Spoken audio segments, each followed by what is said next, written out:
السلام عليكم، شلونكم شباب؟ ان شاء الله زين. اليوم جيتكم فيديو جديد، طريقة تنزيل كلاش رويال، والطريقة الثانية تحويل سوق بلاي الأمريكي.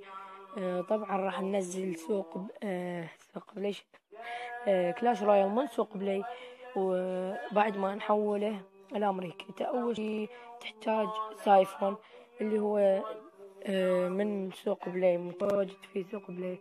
نروح على الإعدادات، تسوي أمريكي، العلم تسوي أمريكي، تروح تسوي له بدء، تنتظر الثواني حتى تخلص.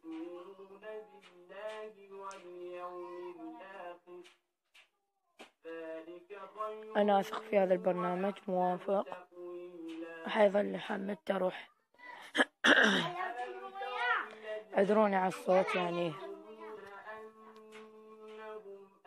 أروح على الجهة المزيد على مدير التطبيقات.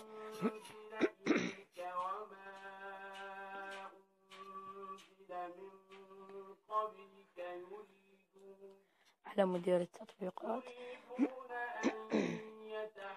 روح على جوجل بلاي، تسوي له مسح بيانات، تطلع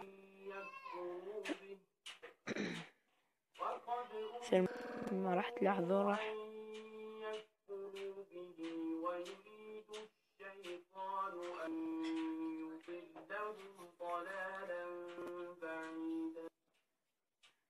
تسوي له قبول تحول أمريكي. نجي الثاني خطوة،